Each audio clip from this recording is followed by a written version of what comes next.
आके इसको किया, ऐसा बिल्कुल सामने नहीं है, क्योंकि ये दोनों ही समाज के लोग यहीं से थे। और जो एकदम से जो इमीडिएटली जो हुआ है, जिसमें एक स्टोन पेल्ट हुआ, और क्योंकि वहां पे पुलिस थी, पुलिस ने दोनों ही को और दूर किया, परंतु जैसे मैंने बताया कि कंस्ट्रक्शन वहां पे चल रही थी। और ये सीरीज ऑफ इंसिडेंट्स जो एक के बाद एक हुए हैं, वो सिर्फ वहां के ही लोग हैं। ये अभी जो हमारे सामने है वो बिल्कुल, मैं with all conviction I can say that it has happened that way. Ravindra Singhal ji, बहुत बहुत शुक्रिया कि आपने आज तक से बात की इसके लिए। और हम उम्मीद करते हैं, क्योंकि मैं एनसीआरबी का डेटा भी देख रहा था, पिछले 5 साल में रिलीजियस वायलेंस या फिर इस तरीके की घटनाएं, क्लैशेस कम से कम नागपुर में शून्य दिखाई देती है। ये एक घटना हम पकड़ कर चले, लेकिन इसके आगे हम मान के चलते हैं कि कम से कम नागपुर में इस तरीके की घटनाएं नहीं होगी, और इस घटना का प्रभाव महाराष्ट्र के बाकी हिस्सों में कम से कम नहीं होगा, ये हम मान के चलते हैं। बहुत बहुत शुक्रिया कि आपने आज तक से बात की इसके लिए।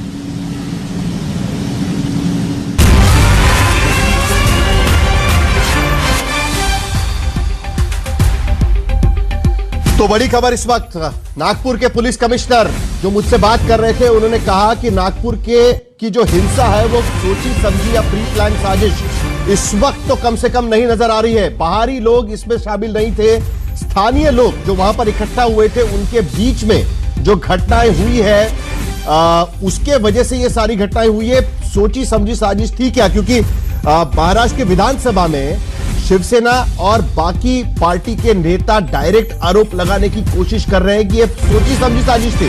वहां पर पत्थर इकट्ठा किए गए थे, ट्रक में भरकर पत्थर लाए गए थे, लेकिन कमिश्नर तो यहां पर कहने की कोशिश कर रहे हैं, प्रेम शुक्ला जी, कि वहां पर मेट्रो का कंस्ट्रक्शन चल रहा था और उसके वजह से ये सारी घटनाएं हुई है। उसके साथ साथ उन्होंने ये भी कहा है कि दोनों समाजों में, नाम तो नहीं लिया है, लेकिन दोनों समाजों की तरफ से सोशल मीडिया पर जो पोस्टिंग की गई थी, उसके वजह से मामला बिगड़ता गया। प्रेम शुक्ला जी, पिछले कुछ दिनों से महाराष्ट्र में जो स्थिति बनी हुई है, उसी का नतीजा हमें इस वक्त नागपुर जैसे शहर में, जिसका रिकॉर्ड है कि पिछले कई सालों में एक भी रिलीजियस दंगे वहां पर नहीं हुआ है, वहां पर इस तरीके की घटना होती है। प्रेम शुक्ला जी। देखिए साहिल जी, छत्रपति शिवाजी महाराज और छत्रपति संभाजी महाराज की संतानें और उनके समर्थक तो महाराष्ट्र में व्यापक पैमाने पर हैं, लेकिन औरंगिया की औलाद कौन हो गया है महाराष्ट्र में? औरंगिया के समर्थक कहां से हो गए? अगर कोई जो है जर्मनी में हिटलर का समर्थन करता है तो नाजी कहलाता है, तो महाराष्ट्र में औरंगिया जैसे क्रूर कर्मा के समर्थन में कौन खड़ा हो गया? ये तो बताइए, वो कौन लोग हैं जिनको औरंगिया पर कौन है? बता दीजिए, आप ही बता दीजिए। प्रेम शुक्ला जी, आप ही बता दीजिए। कौन लोग हैं जो औरंगिया का? चलिए मैं लिस्ट कर लेता हूं, कौन कौन है बता दीजिए। नहीं, वही बता रहा हूं ना, जो वो लोग कौन है? अच्छा बता रहे हैं, कौन है? जो लोग, जिन लोगों ने औरंगिया और बाबर को अपना पूर्वज मानकर पाकिस्तान का विभाजन, हिंदुस्तान को तोड़कर पाकिस्तान बनाया, उस मानसिकता के लोग भारत में तुष्टीकरण की राजनीति के कारण खाद पानी पाकर आज फिर भारत को तोड़ने का सीधी चुनौती दे रहे हैं। और वही लोग हैं जो औरंगिया की औलादों ने कल औरंगिया की कब्र को तोड़ने की बात करने पर उनका विरोध करने के लिए निर्दोष हिंदुओं को टारगेट किया, निर्दोष हिंदुओं पर पत्थर फेंके, निर्दोष हिंदुओं को तलवारों से मारा, निर्दोष हिंदुओं जो घटना नागपुर में हुई है उसकी निंदा करना बहुत जरूरी है, क्योंकि जिस तरीके से 33 पुलिस वालों पर हमला किया गया, पथराव किया गया, उन पर लाठियों से चार्ज किया गया, उसका निषेध करना बहुत जरूरी है। लेकिन जो बात आप कर रहे हैं, विश्व हिंदू परिषद और बजरंग दल के कार्यकर्ताओं ने औरंगजेब की कब्र हटाओ के नारे देकर आंदोलन किया।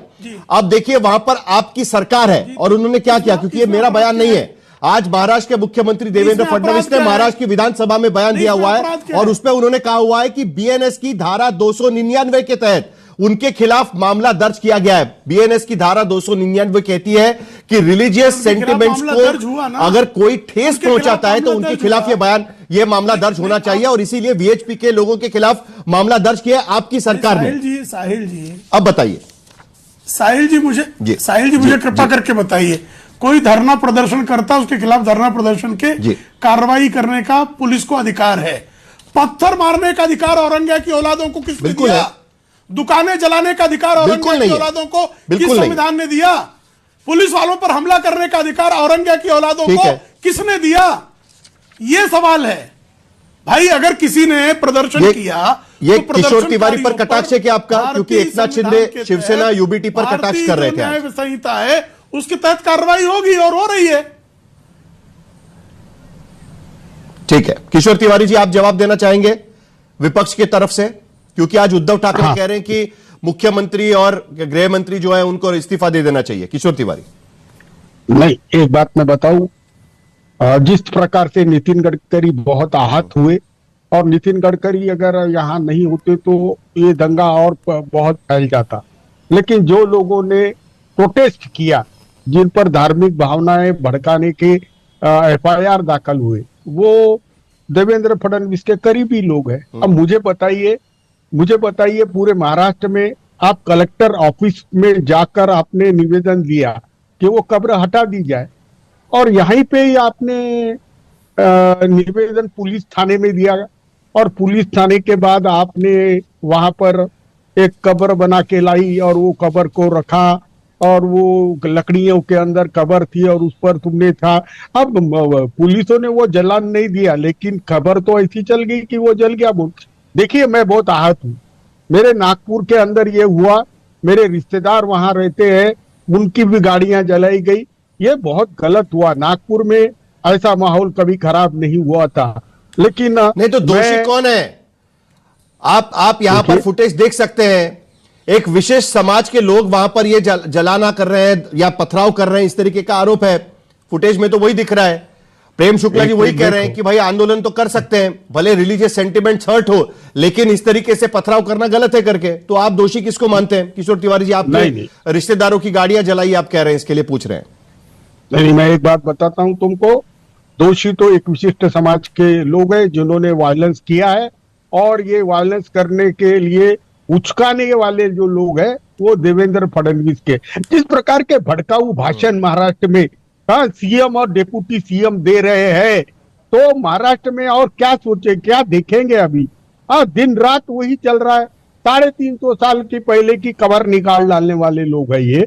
मुझे एक बताइए, कोई भी मुसलमान भी औरंगजेब का ग्लोरिफिकेशन नहीं कर रहा है। यहाँ पर धार्मिक भावनाएं तुमने भड़काई, लोगों को हर्ट किया और नागपुर में दंगा कराया। नागपुर में दंगा कराने वालों के लिए नितिन गडकरी जी। चलिए, कृष्णा हेगड़े हमारे साथ में है। किशोर तिवारी जी आपके पास लौटूंगा मैं। कृष्णा हेगड़े, आज महाराष्ट्र के विधानसभा में महाराष्ट्र के मुख्यमंत्री ने बड़ा नपातुला बयान दिया। उन्होंने जो घटना घटी वो बताया, उसके बाद उन्होंने ये भी कहा कि महाराष्ट्र जैसे इंडस्ट्रियलाइज स्टेट में इस तरीके की घटनाएं ठीक नहीं है। लेकिन आपके नेता वहां पर खड़े हो गए और सीधे विपक्ष पर आरोप करने लग गए कि उनके वजह से वहां पर दंगे हो रहे। तो उनके वजह से कैसे दंगे हो रहे, जरा आप बता दीजिएगा। नहीं, बिल्कुल। पहले तो मैं किशोर तिवारी जी के शब्दों का खंडन करता हूं। उन्होंने कहा कि देवेंद्र फडणवीस रिस्पॉन्सिबल है, उनके जो नजदीक के लोग हैं उनके ऊपर एफआईआर लगे हैं। ये झूठ बात किशोर तिवारी जी यहाँ कह रहे हैं, बेबुनियाद आरोप लगा रहे हैं। और किशोर तिवारी जी, आपको कोई हक नहीं है ऐसे बेबुनियाद और झूठा आरोप यहाँ पे लगाने का, देश को गुमराह करने का। दूसरी बात, नहीं, दूसरी ये बात है कि अगर हमने कहा है कि ऐसे मैं जवाब देवेंद्र फडणवीस जी ने, देखिए, जो हुआ वो दुर्भाग्यपूर्ण था। नहीं, सुनिए, जो हुआ वो दुर्भाग्यपूर्ण था और नागपुर में शांतता बनाई रखनी चाहिए। लेकिन मैं एक बात स्पष्ट करता हूं, तो फिर शांतता दोनों जगहों से रखनी चाहिए। अबू आजमी जो भड़काऊ भाषण कर रहे हैं, ओवैसी असउद्दीन ओवैसी जो भड़काऊ भाषण कर रहे हैं, सज्जाद नोमानी जो भड़काऊ भाषण कर रहे हैं, कौन सा, आप जरा स्पेसिफिक बता दीजिए जरा। कृष्णा हेगड़े जी, कौन सा भड़काऊ भाषण, जरा स्पेसिफिक बता दीजिए। और मैं बोलता हूँ ना, कृष्णा हेगड़े, स्पेसिफिक जरा बता दीजिए क्या भड़काऊ भाषण था, जरा बता दीजिएगा। और अकबर, लोगों को पता चलना चाहिए क्या भड़काऊ भाषण दिया। सुनिए ना, मैं बोलता हूँ, जो अकबर उद्दीन ओवैसी 15 मिनट जरा स्टेटमेंट बताइए ना। नहीं, वो बोल रहे हैं ना कि पुलिस हटाओ, 15 मिनट में हम देखते क्या हो रहा है। तो क्या किया हुआ है, क्या किया, वही तो किया उन्होंने। जो वहां पर कभी कल दिया बयान, ये नागपुर में जाकर बयान दिया। देखिए, पूरा कल नागपुर में जाके बयान दिया। देखिए रामनवमी के गए साल, मैं आपको कल के बयान सुनाता हूँ कृष्णा हेगड़े, सुनिए ना, मैं आपको जरा कल के बयान सुनाता हूँ। जरा एक मिनट जरा कल के बयान सुना देते हैं। महाराष्ट्र के मंत्री नीतीश राणे, मुख्यमंत्री कहते हैं कि जरा संयम रखना चाहिए, और जरूर संयम रखना चाहिए, किसी भी समाज को, किसी भी लोगों को यह अधिकार नहीं है कि पत्थर उठाकर सड़क पर उतरकर लोगों के गाड़ियों का या किसी भी माल का नुकसान करे, या किसी को अधिकार नहीं दिया है। लेकिन उसके साथ साथ इस तरीके के बयान देने का अधिकार भी किसी को दिया है क्या, यह भी जरा देख लेते हैं। जरा कल के बयान सुना देते हैं।